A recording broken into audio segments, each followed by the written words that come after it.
It tastes like wood. All right, yet another van build episode. Today I'm building a countertop, which is super exciting. So I'm gonna be able to install my 2-burner stove and my sink in the countertop. So that means I need this thing to be nice and strong. It also needs to be waterproof for splashes from the sink and easy to clean for all types of spills. I was looking around and I got an idea from a YouTube channel called Dual X, super cool channel. So he built a countertop out of a 1x10, and I took that inspiration and I'm gonna try to recreate it to fit the dimensions and needs that we have. I got my 2x10 out here. So first step is gonna be cutting this bad boy down to size. All right, so our countertop, we're gonna build it to be 36 inches long. First thing I'm gonna do is just cut two 36-inch lengths out of my 2x10. Just start here.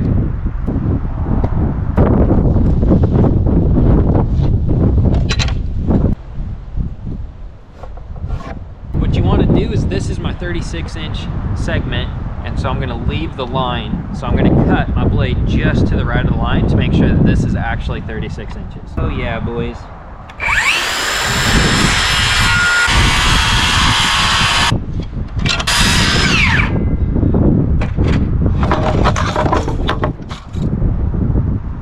Okay, so did not account for that. Everything. So, cut these to 36, we'll probably end up with about 35 total. What I'm gonna do now is decide what I want as the top. Wait a minute, so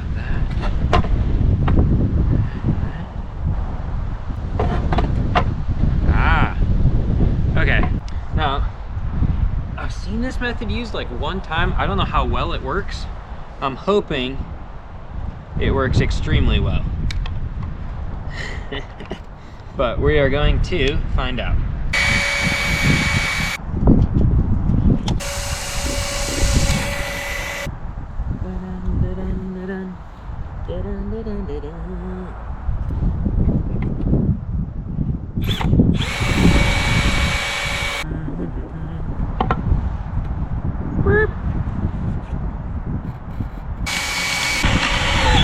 Let us see.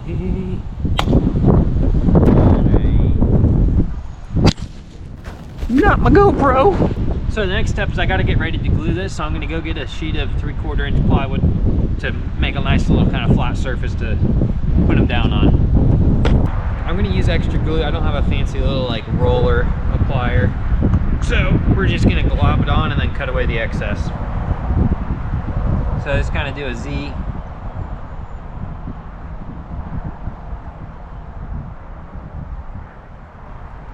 You might be like, oh Trey, you're using way too much. Or you might be like, oh Trey, you're using way too little. And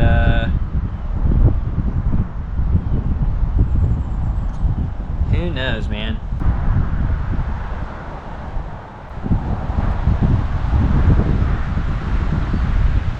Let it flow, baby.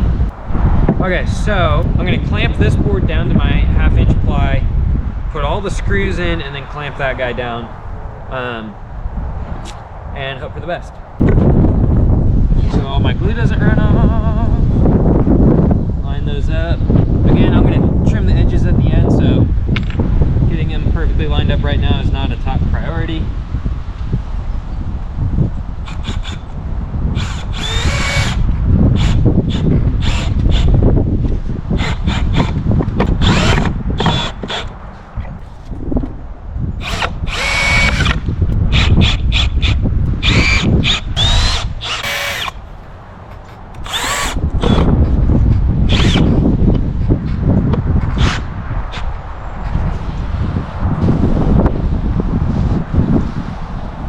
Okay, well, the rest will come down to sanding.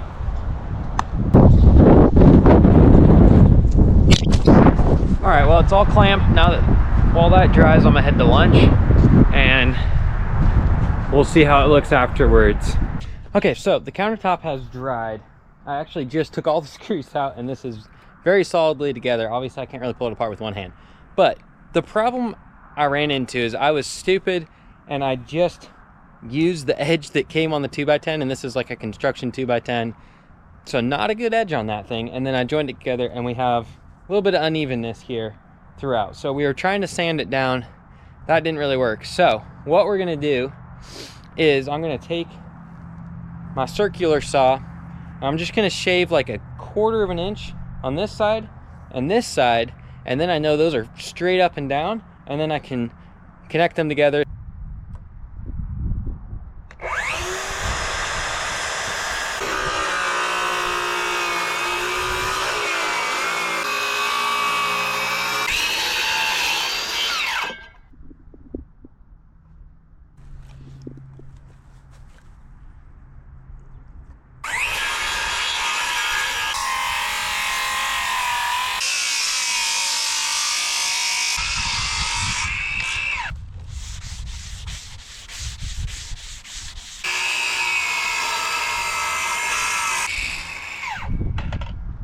Okay, so this has been drying overnight after I recut, and I actually ended up using a new piece of that original 2x10 because it was just so warped. So what I'm gonna do today is I'm gonna start sanding it. I'm gonna start with 80 grit, super rough, coarse sandpaper. And the idea of this, we're just gonna remove imperfections in the wood. We're gonna try to smooth out that joint or seam between the two pieces, and then as well as somewhat make that top flat, and I'll probably do a bit on the bottom to try to make it flat too. I also went away, this is important. So I originally showed using glue and pocket screw connections. While that's super solid, I don't think it's necessary. I think the glue alone is strong enough, especially since nobody's gonna be really trying to pull these apart very hard. So I think if you're doing this and you have clamps, just using wood glue is enough. What I did instead of clamps, because I don't have that big of a clamp, is I actually just pushed these together super hard and then drilled in screws to this piece of scrap so it holds them together. And I did that at all 4 corners, just trying to hold it together super strong. I also put a bunch of sawdust in this seam to try to help hide it as I sand it. So hopefully both of those will help this look good in the end. The problem I was having with the pocket screws is as soon as I put them in, it would sort of pull that bottom edge together and then it would separate the top edge, or if I kept the top edge, it would pull the bottom edge together and you'd have warp. So I just couldn't get a flat connection between the two with the pocket screws because it's such a thick piece of wood. Okay, I changed my mind. I'm actually not gonna start sanding it until I've cut out some shapes to make it fit better.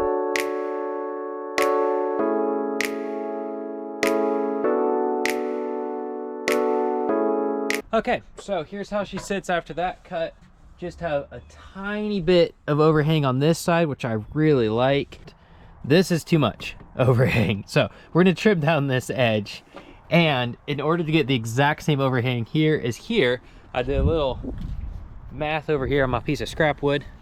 So via all that, feel free to pause and check my work, but I'm pretty sure it's right.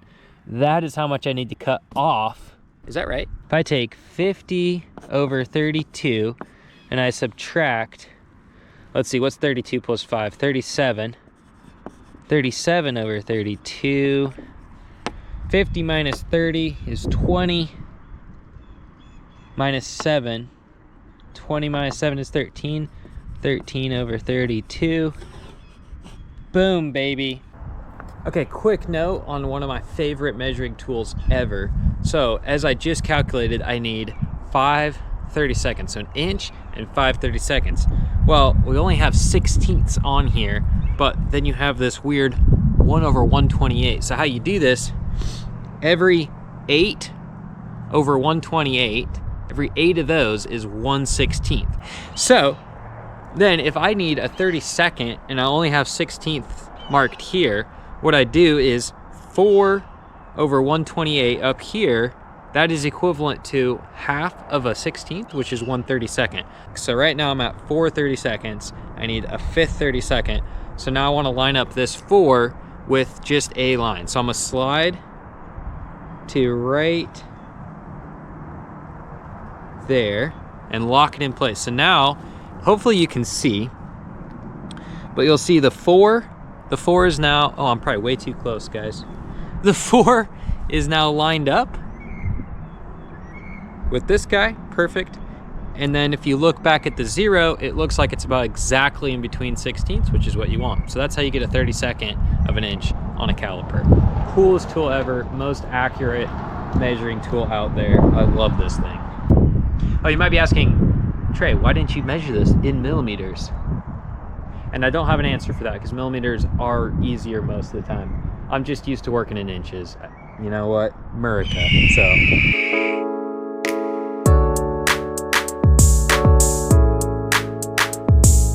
Alrighty, so this is now fitting perfectly. The next step is to get the cutout for the sink and the cutout for the stove. So the first thing I'm gonna do is the sink, line up the edges, le perfecto.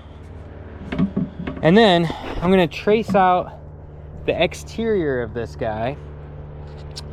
And then we'll take a bunch of measurements to figure out where to cut so that it just slides in there.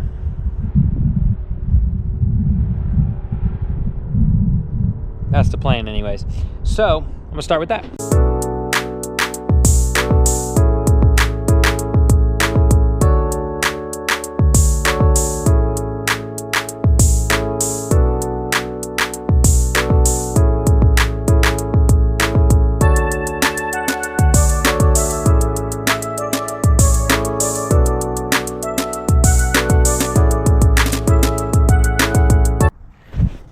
Oh yeah, boys. Look at this. Look at that. Just look at it.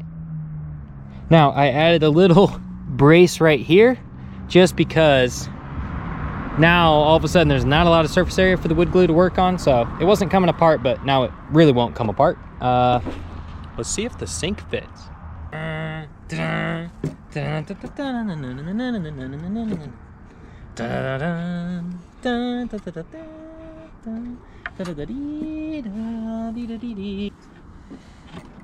Not quite.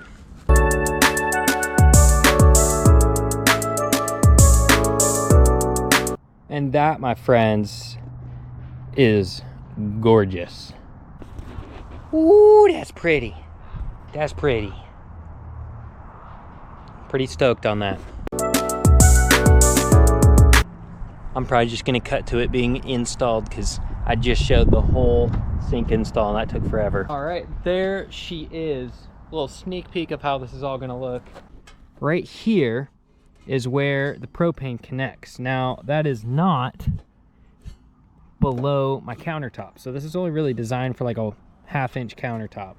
So my current thinking is I'm gonna measure this hole and get a hole saw that size and just bore out to like here, just enough to kind of get the connector in there. But in the meantime, the next step is sanding this. So I'm gonna start with 80 grit. We've already done a little bit on top of this, so get all the sides and the top with the 80 grit.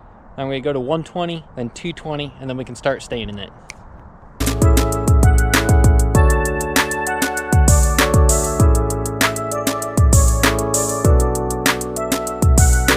So I've been sanding this thing for forever. I think it's finally ready. I mean, it is smooth. It tastes like wood, but it is smooth as I can get it. So I'm very happy, ready to stain it, and hopefully it looks good. We're going with a black stain. So, might be kind of controversial, why stain the wood black? You could go with a dark natural wood color. But the rest of our vans is sort of blacks, grays, whites. So we're thinking the black is gonna just look better in the long run. If you're ever wondering what a sanded yellow pine tastes like, tastes right about how you expect. Although I will say, almost no flavor, honestly. I was kind of expecting, like, if you've ever eaten bark, you know, now that I think of it, why have I eaten bark? I don't know, but it's way less strong of a taste than bark.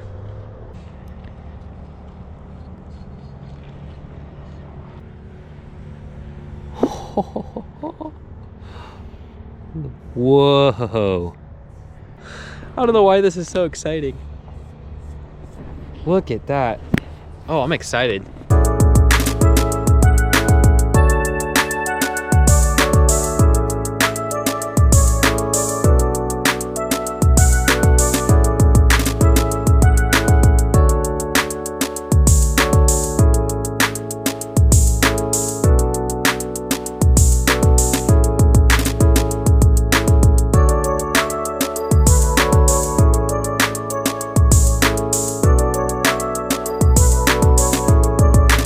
We ended up doing 2 coats of stain just to get this nice black surface that we were going for. So it's all dry, and it's a nice sunny day today. So Mackenzie's gonna put on the final layer, which is, what is it?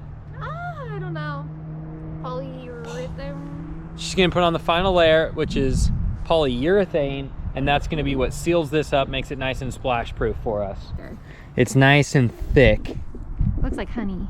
It does look like honey. That's awesome. Oh, you can't even tell. Perfect. Oh yeah, glob it on there. Oh yeah. Anyway, she's gonna finish that up, then we gotta let it dry, and then I'll work on installing it on top of our nice cabinet. So the time has come to install the countertop. What I'm thinking is, I lay a thick bead of glue all the way around the perimeter here, and then between the weight of the sink and the weight of the stove, that'll be enough to hold it down and get a really good wood glue connection without having to use any screws.